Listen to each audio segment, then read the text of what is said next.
Good evening. My name is Joseph Sipitz, and I'm here for the St. Joseph County Public Library, and it's time for another Saturday night story. Tonight I'll be reading from Neil Gaiman, his book Trigger Warning. Here that is, Short Fictions and Disturbances.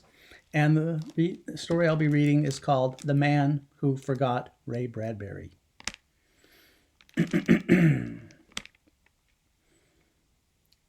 I am forgetting things, which scares me. I am losing words, although I'm not losing concepts. I hope that I'm not losing concepts. If I'm losing concepts, I am not aware of it. If I am losing concepts, how would I know? Which is funny because my memory was always so good. Everything was in there. Sometimes my memory was so good that I even thought that I could remember things I didn't know yet. Remembering forward. I don't think there's a word for that, is there? Remembering things that haven't happened yet? I don't have the feeling I get when I go looking in my head for a word that isn't there, as if someone must have come in and taken it in the night. When I was a young man, I lived in a big shared house. I was a student then. We had our own shelves in the kitchen, neatly marked with our names, and our shelves in the fridge, upon which we kept our eggs, cheese, yogurt, milk. I was always punctilious about using only my own provisions. Others were not so. There. There, I lost a word. One that would mean careful to obey the rules. The other people in the house were not so. I would go to the fridge, but my eggs would have vanished. I am thinking of a sky filled with spaceships, so many of them that they seem like a plague of locusts, silver against the luminous mauve of the night. Things would go missing from my room back then as well. Boots. I remember my boots going, or being gone, I should say, as I did not actually catch them in the act of leaving. Boots do not just go. Somebody went them. Just like my big dictionary. Same house, same time period. I went to the small bookshelf beside my bed. Everything was by my bed in my room, but it was not much longer than a cupboard or with a bed in it. I went to the shelf and the dictionary was gone. Just a dictionary sized hole in my shelf to show where my dictionary wasn't. All the words and the book they came in were gone. Over the next month, they also took my radio, a can of shaving cream, a pad of note paper, and a box of pencils, and my yogurt. And I discovered during a power cut my candles. Now I am thinking of a boy with new tennis shoes who believes he can run forever. No, that's not going to give it to me. A dry town in which it rained forever. A road through the desert in which good people see a mirage. A dinosaur that's a movie producer. The mirage that was the pleasure dome of Kubla Khan.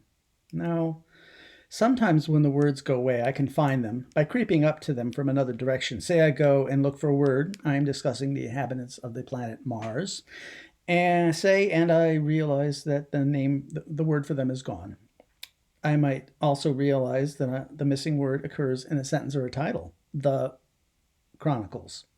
My favorite.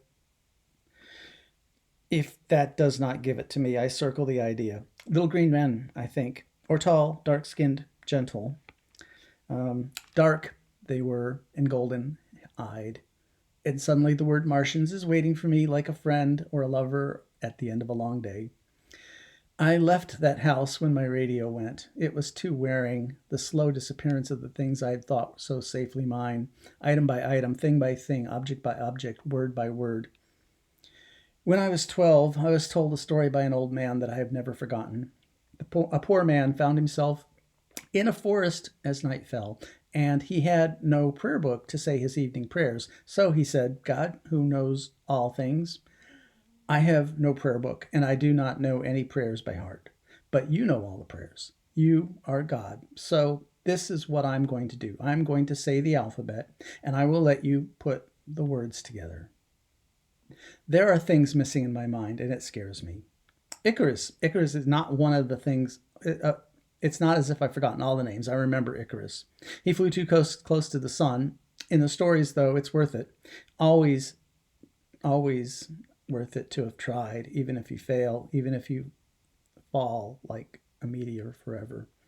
Better to have flamed in the darkness and to have inspired others, to have lived, than to have sat in the darkness, cursing the people who borrowed but did not return your candle.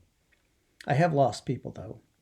It's strange when it happens. I don't actually lose them, not in the way one loses one's parents. Either as a small child when you think you're holding your mother's hand in a crowd and you look up and it's not your mother. Or later, when you have to find the words to describe them at a funeral service or a memorial, or when you are scattering ashes on a garden of flowers or into the sea. I sometimes imagine I would like my ashes to be scattered in a library. But then the librarians would just come in early the next morning to sweep them up again before the people got there. You know it's true. I would like my ashes scattered at the library, or possibly a fun fair, a 1930s fun fair where you ride I've lost the word. Carousel? No. Roller coaster, the thing you ride and you become young again. The Ferris wheel. Yes, there is another carnival that comes to town as well, bringing evil by the pricking of my thumbs. Shakespeare. I remember Shakespeare and I remember his name and who he was and what he wrote. He's safe for now. Perhaps there are people who forget Shakespeare. They would have to talk about the man who wrote To Be or Not to Be, not the film starring Jack Benny, whose real name was Benjamin Kubelski, who was raised in Waukegan, Illinois, an hour or so outside of Chicago. Waukegan, Illinois, was later immortalized as Greentown, Illinois, in a series of stories and books by an American scholar who left Waukegan and went to live in Los Angeles. I mean, of course, the man I'm thinking of, I can see him in my mind when I close my eyes. I used to look at his photographs on the back of his books. He looked mild and he looked wise and he looked kind. He wrote a story about Poe to stop Poe from being forgotten, about a future where they burn books and they forget them. And in the story, we are on Mars, although we might as well be in Waukegan or Los Angeles as critics, as those who would repress or forget books, as those who would take the words, all the words, dictionaries and radios full of words, as those people are walked through the house and murdered one by an orangutan or Pit in a Pendulum or the love of God, Mortresser. Poe, I know Poe, and Mortresser, and Benjamin Kobelski, and his wife Sadie Marks, who was no relation to the Marx brothers and who performed as Mary Livingstone. All these names are in my head. I was 12. I had read the books, I had seen the film, and the burning point of paper was the moment when I knew that I would have to remember this, because people would have to remember books if other people burn them or forget them. We will commit them to memory. We will become them. We become authors. We become their books. I am sorry I lost something there, like a path I was walking that dead-ended. I know I now am alone and lost in a forest, and I am here, but I do not know where here is anymore. You must learn a Shakespeare play. I will think of you as Titus Andronicus, or you, whoever you are, you could learn an Agatha Christie novel. You would be The Murder on the Orient Express. Someone else can learn the poems of John Wilmot, Earl of Rochester, and you, whoever you are reading this, can learn a Dickens book. And when I want to know what happened to Barnaby Ridge, I will come to you. You can call me. You can tell me. And the people who would burn the words, the people who would take the books from the shelves, the firemen and the ignorant, the ones who afraid of tales and words and dreams and Halloween, and people who have tattooed themselves with stories. And boys, you can grow mushrooms in your cellar. And as long as your words, which are people, which are days, which are my life, as long as your words survive, then you have lived and you mattered and you changed the world, and I cannot remember your name. I learned your books, burned them into my mind in case the firemen come to town. But who you are is gone. I want for it to return to me, just as I waited for my dictionary or my radio or for my boots, and with as meager as a result. All I have left is the space in my mind where you used to be. And I am not so certain about even that. I was talking to a friend and I said, "Are these stories familiar to you?" I told him all I knew, all the words I knew, and the ones about the monsters coming home to the house with the human child in it, the ones about the lightning salesman and the wicked carnival that followed them, and the Martians and their fallen glass cities, and the perfect canals. I told him all the words, and he said he hadn't heard of them. They didn't exist. And I worry. I worry about keeping them alive. Like the people in the snow at the end of the story, walking backwards and forwards, remembering, repeating the words of the stories, making them real. I think it's God's fault. I mean, he can't be expected to remember everything. God can't, busy chap. So perhaps he delegates things. Sometimes he just goes, I want you to remember the dates of the 100 Years' War. And you remember Okapi. And you remember Jack Benny, who was born Benjamin Kowalski from Waukegan, Illinois. And then when you forget the things that God has charged you with remembering, bam, no more Okapi. Just an Okapi-shaped hole in the world, which is halfway between an antelope and a giraffe. No more Jack Benny, no more Waukegan. Just a hole in your mind where a person or a concept used to be. I don't know.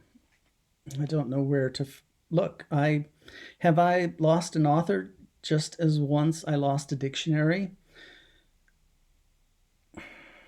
Or worse, did God give me this small one task and I have now failed him? And because I have forgotten him, he is gone from the shelves, gone from the reference works, and now he only exists in our dreams. My dreams, I do not know your dreams. Perhaps you do not dream of the Welt that was only wallpaper but that eats two children. Perhaps you do not know of the that Mars is heaven, where our beloved dead go to wait for us, then consume us at the night. You do not dream of the man arrested for the crime of being a pedestrian. I dream these things. If he existed, then I have lost him. Lost his name, lost his book, titles, one by one, lost the stories.